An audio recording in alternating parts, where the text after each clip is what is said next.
keessattuu shamarran obboloonni koo biyya hambaa jirtan biyya arabaa jirtan barnoota keessan maatii keessan dhiistanii kan deemtan maatii deeggaruuf obboloota keessan barsiisuuf of jijjiiruuf jireenya fooyya'aa jiraachuuf waan hunda dhiistanii biyya biraa kan deemtan keessattuu maatii gadaanaa keessaa kan baatan abbaa keessan qotiyyoo gurgursiistanii kan deemtan lafa qabsiistanii kan deemtan qarshii liqaadhaan deemtanii achi geessanii waan hin taane irraa akkan oolle dhugaan sinin jedha dafqi keessan akkan banne sin jaaladhaa maalis sii ta'a jedhee isa qarshii kee si barbaadu biloog godhi qarshiidhaafin dhugaan sinin jedha parsantii 100 keessaa parsantii 5 jaalala dhugaa barbaade karaa onlaayinii dhiirri dhufu jechaadha.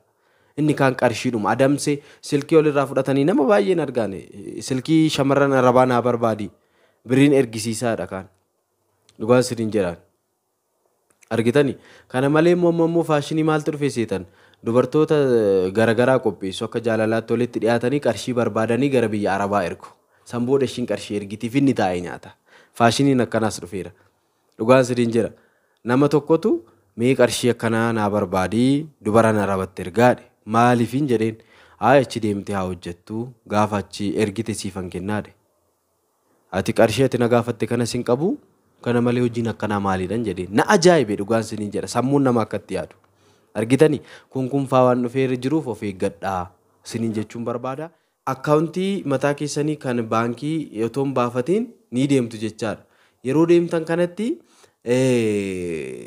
achi geessanii waan irratti ergitan dhabdu yookaan kan abbaa keessan irratti yookaan obboleessa keessan irratti irra caala obboloonni keenyan kan ergitan obboloota keessanitti obboleessattis darbee namni tokko immoo abbaa manaa obboleettii faatti kan ergatu jira ilaalaa information hedduu waan nagayeef maatii Kiristoos kanaaf iyyuu yeroo kana isaan waan barbaadan ittiin godhatu jechaadha qarshii kana ishiin biyya alaarti bakka biyya alaa jechuun biyya gannatadha halkanii guyyaa bakkatti fataa jedhanii jiraatanii qarshiirra akka ciisan itti fakkaata qarshiirra waan gangalatan itti fakkaata inni biyya keessatti ishiin biyya alaa waan jirtuuf biyya birrii biyya itti bashannanan waan jirtuuf qarshii akka barbaadetti dhangalaasaa waan barbaade gochaa oola jechaadha gaafa ishiin dhuftoo dafqashii humnashii waan hunda ishii jettee gaafa dhuftu inni yoo barbaade mana ittiin ijaarrate waan barbaade godhee harka duwwaa eega jechaadha yeroo kana dhibee sammuutti ta'u inni kaan yoo barbaadeen maraataa inni kaan immoo deebi'ee immoo gara biyya ormaatti deema yeroo deemu kana umuriinsaa dafqisaa waan hundumtisaa badaa deemachaadha keessattuu shamarran obboloonni keenya of eeggadhaa umurii murteessaadha isiniif akka hiriyoota keessanii heerumtanii akka hiriyoota keessanii ijoollee godhattanii jiraachuu barbaaddu jechaadha dirqama waan ta'eef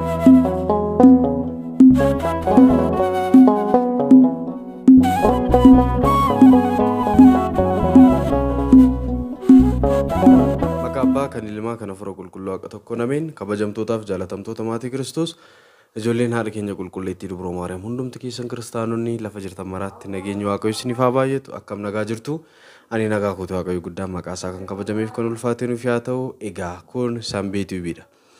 Sanbeen TV sagantaalee garaagaraa qopheessee kan simbiraan gahu barnoota wangeelaa faarfannaa akkasumas qophiilee bashannansiisoo ta'an garaagaraa barnoota guguddaa irraa argattan akkasumas gorsa garaagaraa ergaawwan barbaachisoo ta'an wayitaawaa kan simbiraan gahu miidiyaa afaan Oromoo amanamaadha.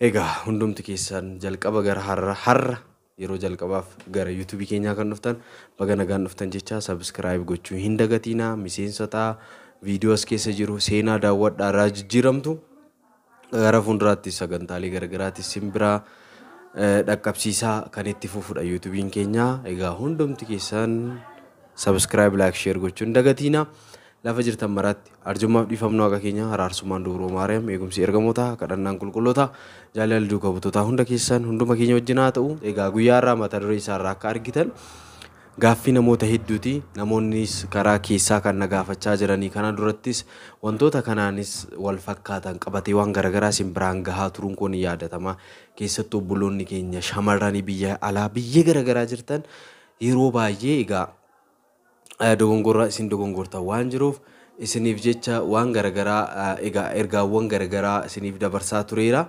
kanaaf iyyuu egaa maaliif eh, warroonni biyya alaa jirtan keessattuu shamarran egaa naannoo Arabaa keessa fa'aa jirtan egaa yeroo achi jirtanitti hojii isin hojjettan wantoota achitti raawwattan hundasaa akkamitti akka deemtan akkamitti akka deebitan osoo adda hin baafatiin kana malee immoo biyya alaa deemtanii isa hojjettan maalirra akka oolchitan osoo hin beekin deemuudhaan kan umuriin keessan humna keessan dhumaa jiru hedduu keessantu waan jiruuf jechaadha. Kanaafiyyuu egaan isa faanas wal qabatee guyyaa irraa kana hunda isaanii dubbanna jechaadha. Kana yeroo isiniin jedhu ifa akkasii ta'uuf egaa biyya alaa deemuu keessan malee yookaan akkaawuntii mataa keessanii hin qabdanii kan baankii jechaadha. Biyya alaa deemuu malee deemtanii hojjettanii maalirraa akka oolchitan hin yaaddan jechaadha. Achuma baatanii hojjechuudhuma birrii argachuu. Qarshiin ni dhufa, qarshii argachuuf deemtu qarshii ni dhufa. Qarshii kana immoo yeroo argattan qabachuu hin dandeessanii jechaadha. Dhugaan isiniin jedha. Kanaaf maatiiwwan Waaqayyoo maaliif jennaan egaa namni kan hojjetu argachuuf. Kanaafiyyuu kanaan wal qabatee egaa barnootaan karaa sanbeetuu bii daddabarsu kanas gorsa garaagaraa odeeffannoo garaagaraa isinii kennu namoonni hedduun akka jijjiiramtan hanga har'aatti namoonni hedduun akka galateeffatan inuman arga jechaadha. Haa ta'uutii garuu wantoota baay'ee kaasaan tureen kana dura. Fakkeenyaaf akkaawuntii mataa keessanii kan baankii yoo baafatiin ni deemtu jechaadha. Yeroo deemtan kanatti achi geessanii waan irratti ergitan dhabdu yookaan kan abbaa keessan irratti yookaan obboleessa keessan irratti irra caalaa obboloonni keenyan kan ergitan obboloota keessanitti obboleessattis darbee namni tokko immoo abbaa manaa obboleettii faatti kan ergatu jira. Ilaalaa. Information hedduu waan nagayeef maatii Kiristoos. Kanaafiyyuu yeroo kana isaan waan barbaadan ittiin godhatu jechaadha qarshii kana. Ishiin biyya alaarti bakka. Biyya alaa jechuun biyya gannatadha. Halkanii guyyaa bakkatti fataa jedhanii jiraatanii qarshiirra akka ciisan itti fakkaata. Qarshiirra waan gangalatan itti fakkaata. Inni biyya keessatti ishiin biyya alaa waan jirtuuf biyya birrii biyya itti bashannanan waan jirtuuf qarshii akka barbaadetti dhangalaasaa waan barbaade gochaa oola jechaadha.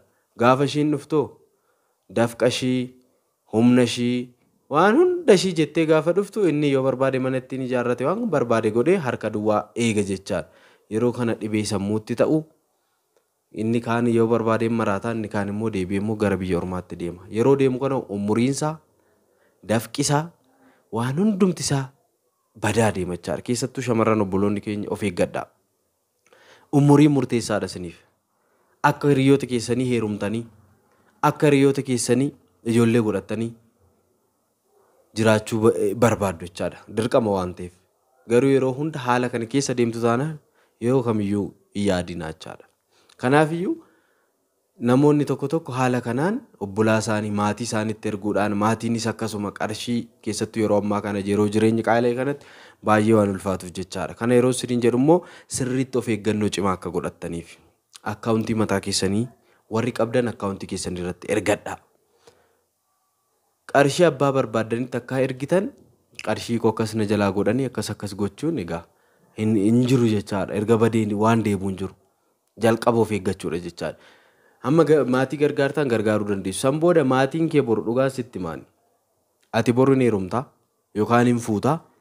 Yeroo kana maatii ati yoo rakkatte illee maatiin kee guyyaa 2-3 si gargaaruu danda'a. San booda garagaree si ilaalu. Of dandeesseetta baateetta waan ta'eef. Ofii kee gadi jettee dhagaallee ta'u baattee bulta malee maatii kee rakkistu. Siinis iyyuu si qaanessa maatii kees immoo deebi'ee harka maatiitti jetta laali. Kanaafiyyuu har'a hojii isa hojjette har'a sirriitti qabadhu. Har'a inqisaasessin jechuu barbaadeen. Kanaaf egaa keessattuu obboloonni keenya nagaafachaa turtan biyya alaa taa'anii akkaawuntii baankii baafachuun ni danda'amaa isa jedhu hin danda'amu. Sababni isaa fakkeenyaaf mallattoon keessan jiraachuu qabaa, suurri keessan jiraachuu qabaa, waraqaa eenyummaan jiraachuu qabaa. Kun hundi osoo hin jiraatiin cal jedhee kun wantoota birrii faana wal qabatu waan ta'eef in ulfaata waan ta'eef hin danda'amu jechaadha. Viidiyoo kana tarii namoonni biyya alaa deemuuf biyya keessa jirtan ilaaluu dandeessu. Osoo asiin deemiin dura wantoota gochuu qabdan isinitti hima. Jalqaba kaayyoof karoora qabaadhaa. Lammaffaa akkaawuntii mana baankii kan mataa keessaniin baname qabadhaa. Keessattuu qarshii erguuf salphaan baankii daldala Itoophiyaati. Isa faa baafadhaa. San booda achi yeroo deemtan qarshii hojjettan ji'aan akkaawuntii mataa keessan irratti gashadhaa. Isinii ala namni baasuu hin danda'u. Abbaa barbaadanitti yoo kennatanii deemtan iyyuu isin malee namni biraa qarshii kana baasuu hin danda'u jechaadha. Mallattoo keessaniin waraqaanyummaa keessaniin ba'a jechaadha. Kanaaf iyyuu suurri isillee ilaallama waan ta'eef gonkuma namni biraa baasuu hin danda'u. Garuu kan keessan mataa keessanii qabaachuu qabdu jechaadha. Akkas hin taane taanaan umuriin keessan dafqi keessan waan hundi keessan ni dhuma jechaadha. Dhugaan isiniin jedhaan. Kanaaf kana egaa kana sirriitti qabachuudhaan isan siniin jedhe kana raawwachuudhaan nama ta'uu dandeessu jechaadha. Namoonni tokko tokko amma akka barbaadetti biyya alaa erga deeme akka barbaadetti nama barbaadetti ergaa ture gaafa biyyatti galu hin jiru qarshiin. San booda ammas aariidhaan deema amma immoo nama amanamaa dhadheetti ergaa ammas immoo hin jiru. Yookaan immoo akkaawuntii mataa isaa baafatee deeme kana goona jedhee tokko immoo onlaayinichi silaa akka maleedha siin jaaladhaa siin qurxamaa siin falatamaadhaan mitiire achiin immoo isaan kana goonaa qarshii ergedhaanii isarratti immoo ergitii gidduutti immoo wal lolu dirqama wal loluudha. Wal lolu inni immoo birishii mu'aa godhaa kanaan immoo sammuun ishee akkas ta'a rakkina hin taane keessa galtii. Kana malee immoo gaamma nu balleessaa jiru immoo warroota tajaajiltoota ofiin jennu kana keessa immoo guutan egaa faarfannaan baasa jedhaa ani faarfataa beeluudhaadhaanii faarfannaatti erga akkas jedhaaf fakkeessaa wangeela tokko akkas jedhaanii maaliidhaanii maqaa maramiitii waadaa sii galadhaanii akkas jedhaanii keessa ishii seenaa waan qabdu immoo mul'ucu godhee immoo bilook ishii godha yoo barbaade akkatti wal lolan waa barbaada qarshii ergarraa nyaatee booda jechaadha. Isattis immoo ergitee ortodoksuma na jibbisiisaa itti ilaala. Ani ishee yakke nama tokko kan isheen jibbitu ortodoksiidha. Argitanii warroota akka kana irraas of eeggadhaa giruupii bananii keessattuu karaa tiiktookii achi ooltu of eeggadhaa achiin. Dhugaan siniin jira of eeggadhaa waan baay'ee argaa waan hin jiruuf jechaadha. Kanaaf iyyuu egaa wantoota hedduutu jira obboloota koo of eeggachuu qabdu. Keessattuu shamarran obboloonni koo biyya hambaa jirtan biyya arabaa jirtan barnoota keessan maatii keessan dhiistanii kan deemtan maatii deeggaruuf obboloota keessan barsiisuuf of jijjiiruuf jireenya fooyya'aa jiraachuuf waan hunda dhiistanii biyya biraa kan deemtan keessattuu maatii gadaanaa keessaa kan baatan abbaa keessan qotiyyoo gurgursiistanii kan deemtan lafa qabsiistanii kan deemtan qarshii liqaadhaan deemtanii achi geessanii waan hin taane irraa akkan oolle dhugaan siniin jedha dafqi keessan akkan banne sin jaaladhaa maalis sii ta'a jedhee isa qarshii kee si barbaadu biloog godhi qarshiidhaafin dhugaan siniin jedha parsantii 100 keessaa parsantii 5 jaalala dhugaa barbaade karaa onlaayinii dhiirri dhufu jechaadha. Inni kaan qarshiidhuma adamsee silkii olirraa fudhatanii nama baay'een argaane silkii shamarran arabaa naa barbaadi biriin ergisiisaadha kaan dhugaan siniin jedhaan.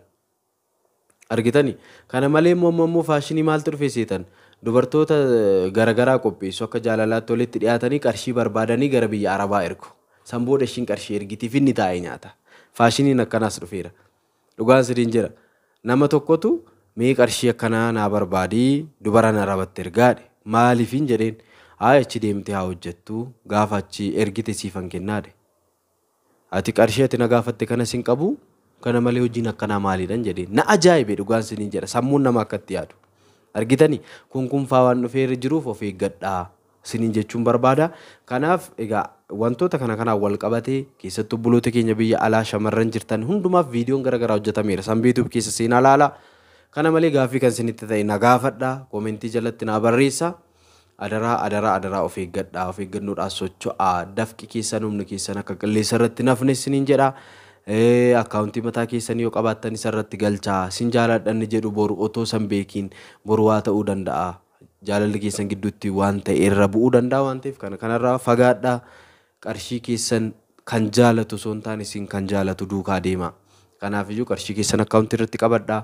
Of jijjiiruuf baatanii maatii jijjiiruuf baatanii obbolaa barsiisuuf baatanii kaayyoo keessanii nyaatiin handa gatiinaa jajjabaadhaa waaqayyo isin faanaa ta'u namoota biyya alaa garagaraa keessa jirtaniif barumsi kuni egaa galatooma walfaadhaa kabajamaa bakkuma jirtan maraatti amma sarara deebiidhaan arjummaaf dhiifamni waaqa keenya araarsummaan dubroo maariyaam eegumsi ergamootaa kadhannaan qulqullootaa jaalala duukaa butoota hunda keessan hunduma keenya faanaa ta'u nagaataa walfaadhaa kabajamaa. Egaa dubroo maariyaam hunda keessan faanaa taatu subscribe like share gochuu hin dagatina hiriyoota keessaniif share godhaa sanbiituu bii hordofaa jajjabeessaa utubaan siniin jedhaa nagaataa walfaadhaa kabajamaa.